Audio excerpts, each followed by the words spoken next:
Yeah, welcome back, man. We at the Porter Studios of Houston right now, right here in Houston, Texas. You know, we at the King Flea Market, 5090 Grigg Street. Y'all come join us and check us out, man. Yes, I'm sitting here with Black Alack. Well, he changed his name. He took the lack off his name, because, you know what I'm saying, I know he probably understand the law of attraction now, and he was claiming the wrong thing on his life, right?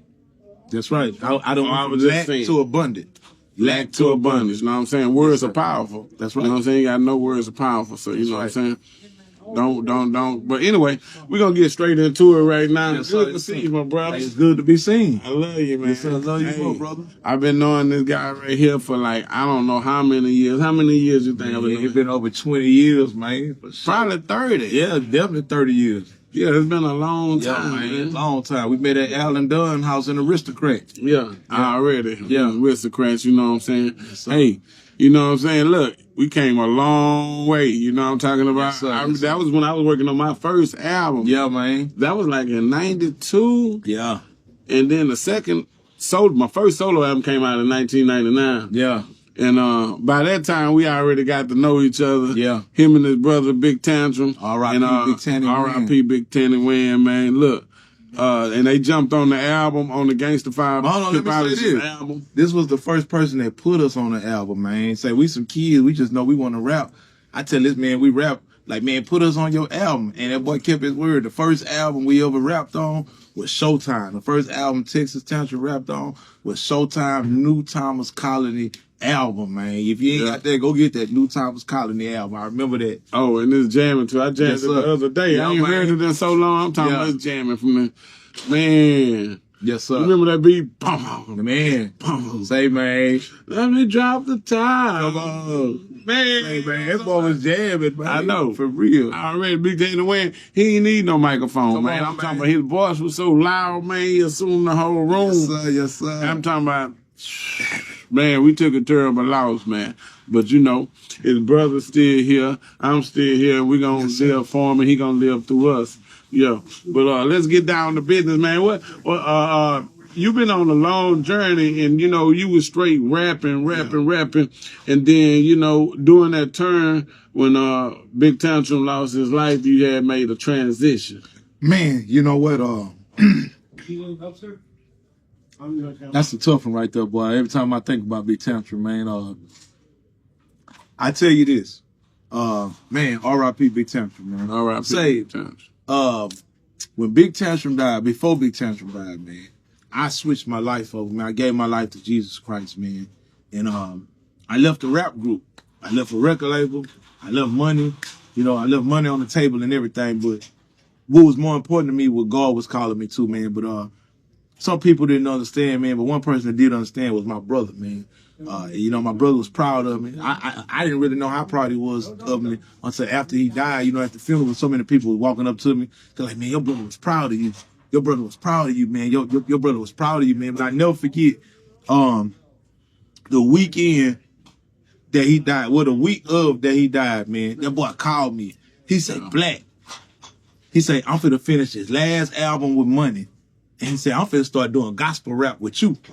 And, man, you know what? He never got a chance to do the gospel rap, man. That's why, you know, I'm big on when God tell you to do something, man, even if you don't understand, man, just do it. Yeah. Just do it, man, because my brother called me. He never got a chance to do it, but he was proud of me, man. And that was one of the toughest times of my life, but what it do inspire me is that I know he was proud of me. You know, I feel like he's still here with me, like right now. I feel like he's still here with me, man. And, man, he loved people. And, man, it was a rough one. So, man, we get through it day by day, even right now, man. And we still repping Big Tantrum, man. All right. We gonna put it in their face. You know what I'm saying? That's right. He was a people person, too. You know what I'm saying? Where everybody come in contact with, man, you know, they had love for him. Yeah. So, you know, that tell you volumes of words that can't be explained right there. Yeah. But let's go back a little bit. What school you went to, man? Back, you know what I'm saying? Man, I went to Hobby Elementary. I went to Darling Middle School. And I went to James Madison, man. Shout out James Madison. Shout out Horn Clark, man. Shout out everybody, man. Man, I used to rap at the football games. I don't know if you ever knew that. Yeah. I didn't know that. Yeah, man. When I was, matter of fact, when I made to the 12th grade, I was a senior. So the band director, his name was Mr. Ross. Matter of fact, you remember that movie Jason Lyric? Yeah. He was the band director in Jason Lyric. Okay. But anyway, I had did a talent show my 11th grade year, the year before. So the first day of school, you know, I was black and black back then. I was still thugged out, you know. Yeah. I'm walking through the school, and the first day of school, he like, hey, come here. I'm like, dang, man. I'm thinking he finna mess with me because I smell like, you know what I'm saying? Yeah. He like, wasn't you in that talent show last year? I said, yes, sir. He said, you want to rap at the football game?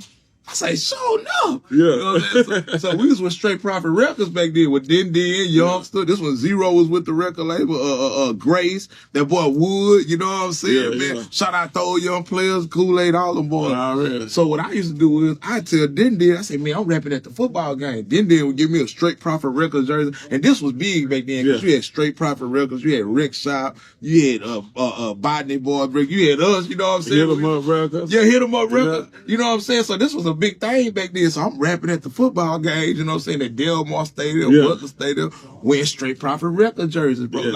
This real life, man. Yeah. So I used to rap at the football games at Madison High School. This Fish Young out there playing, you know, a lot of people know Fish Young like my brother. Yeah. You know what I'm saying? With the Madison and everything, man. So, yeah, Madison High School, baby. Already. Yeah. You come from Madison. Yeah. You stayed in the Crest. Man, What's born the and Crest? raised. What's the Crest at? Home. Tell me about it. What is it like over there, man? Man, it was like a movie. Yeah. It was like a movie, man. You know, Boys in the Hood, Men's Society. Man, it was like a movie, man. You know. Growing up in the Crest, though, I always say, man, I ain't gonna lie.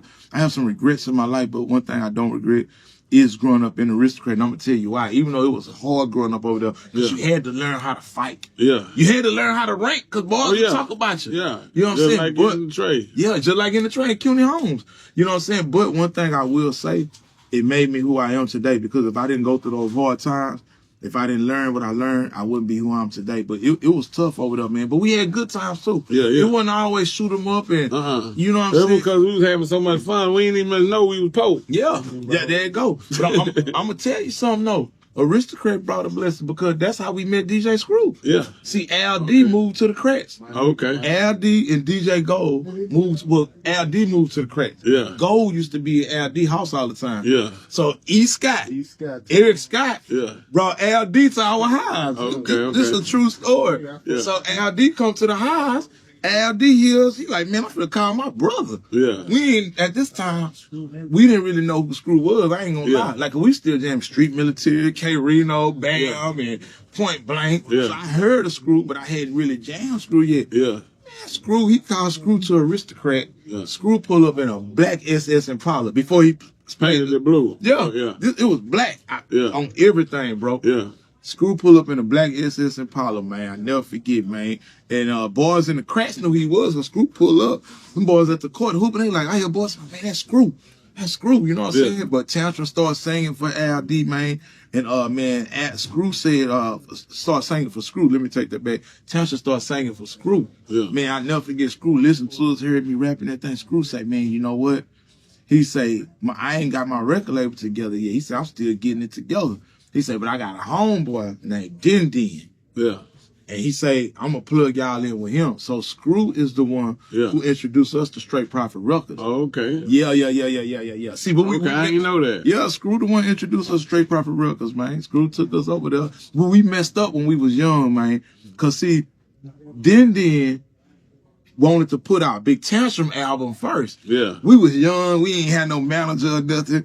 So we looking at it like he trying to break up the group. Yeah. This was before like Nelly and Saint Lunatics and all that. So we like, oh man, you trying to break up the group, you know what I'm saying? Yeah. Not knowing that this would have helped us. Yeah. We looking at it like he tripping, but now that I look back, I say, man, we should have let Den put out Big Tantrum album and then came behind. But we was young, bro. We didn't have no manager or nothing, man. But we still had fun. Den showed us a lot.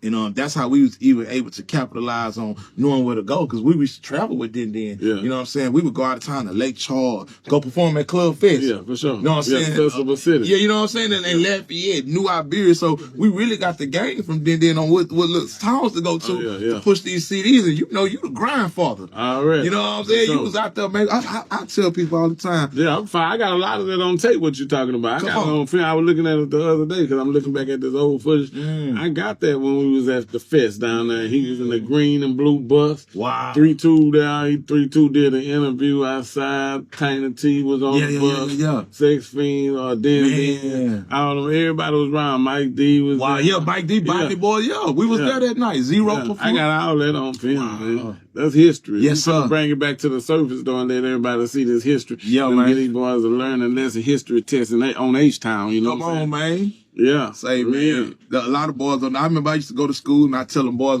they be like, man, what you do this weekend? I'm like, man, I had a show, man, me and Den and y'all. They be like, man, this boy, he'll be lying, man. yeah.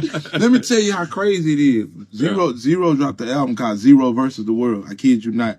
I remember being at Madison, passing out Zero versus the World flyers, and people was asking me, who is this? Yeah. Like, no, they didn't know who Zero was.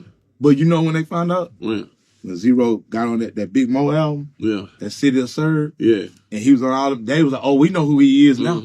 So that's how long ago this was. That's my point. I know what you're talking about. That's my point, bro. I was still up in the mix, all of that. Yeah. I'm filming everything behind the scenes. That's when I had so much footage. We was going state to state and see, they didn't know, a lot of people in Lafayette, Lake Charles, Alabama, they heard of Zero and they know his voice and they know Big Mo voice, but they didn't know it was fake. Just like somebody may hear you saying, wake up. Yeah. For you, but they don't know who's saying it. But they know you, they know your quote. They know what you're saying. That's how it was at that time because there was no YouTube, it was no Facebook or none of that. Right. It was just me with that camera. And we put it on and make DVDs and put it through the distributors. Shout out to R.I.P. to Robert Gilliman too. R.I.P. We take it over to the Southwest and he ship it out everywhere. But then the H-Town Underworld that we did, that me and Trey the Truth and Black Boy put that together, and that's everybody's first video I shot in Houston, from HAWK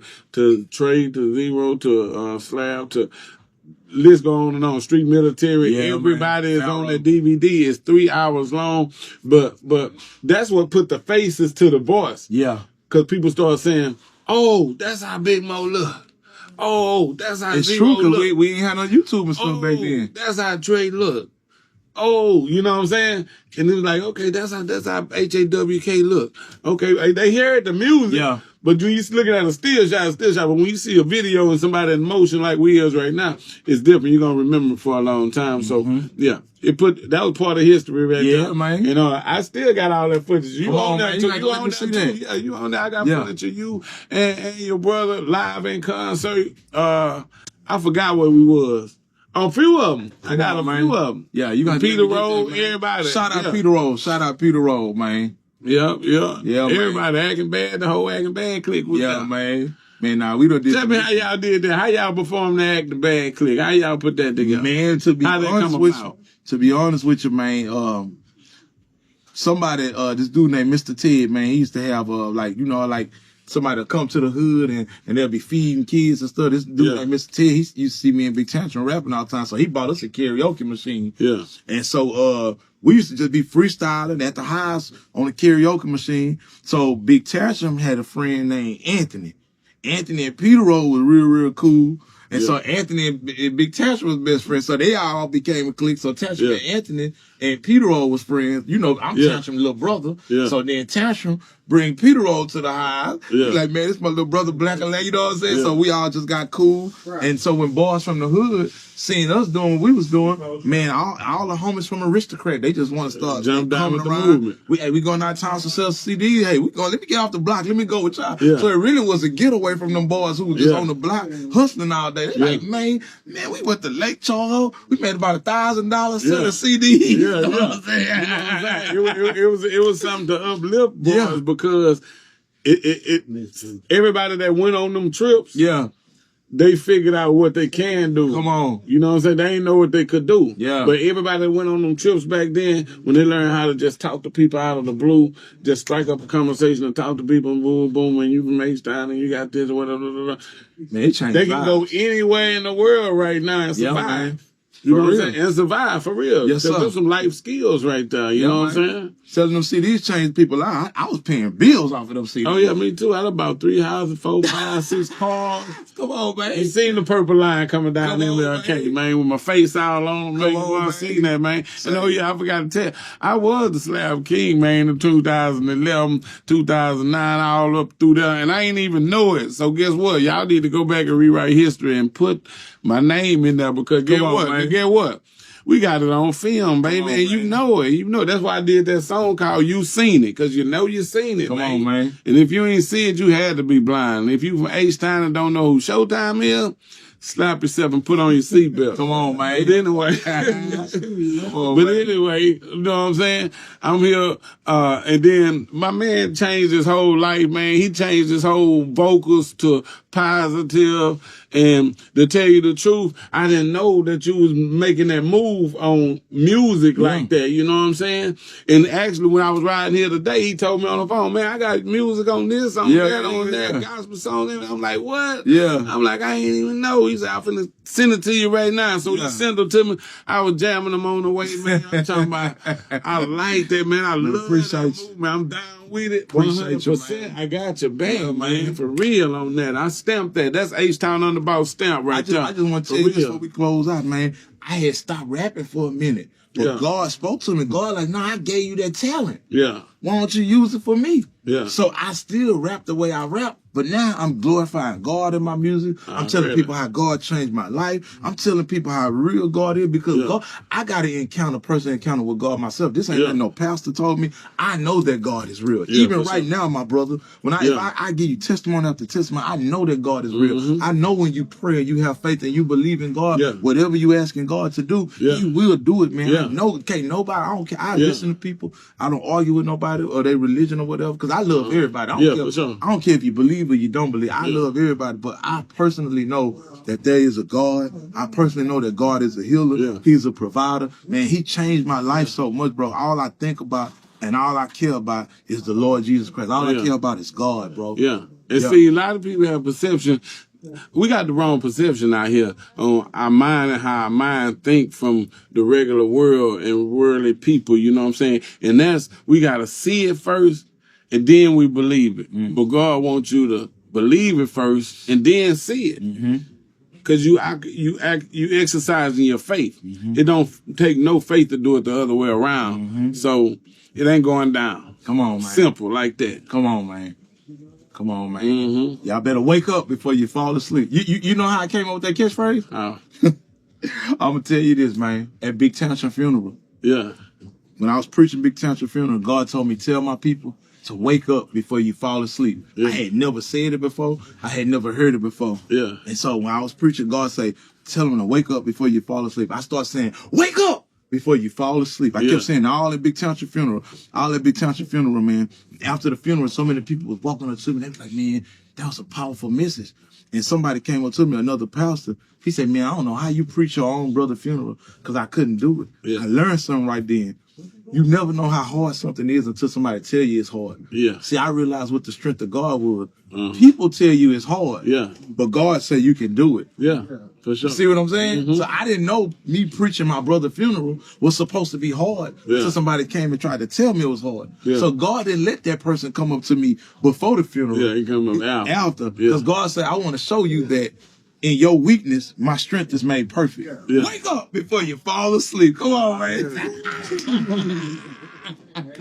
Go down, man. Come on, man. Y'all need to follow this man right here, man. You know what I'm saying? He on a journey right now.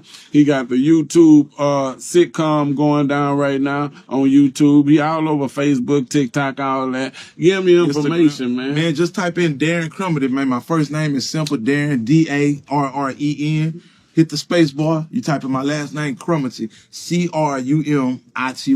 And hey, man, don't just follow me. Inbox me. If you need prayer, hey, let me know what I could pray for you about. Let me know what I could touch and agree with you about because I believe that God wants you to have what you are desiring. I believe that in the name of Jesus. So God bless you. And wake up before you fall asleep. Amen. Already, we out here, baby. We at the Portal, Houston, Texas, right here at the King's Flea Market, man. The Portal Studios of Houston right here, along with my brother right here, Black Nope. Tribute, change that. I went from lack to abundant. Black abundance, baby. Come on, man. There. You know what I'm Come on, saying? man. Hey, man, y'all follow us and stay tuned. And what they need to do? Wake up before you fall asleep, especially if you're driving.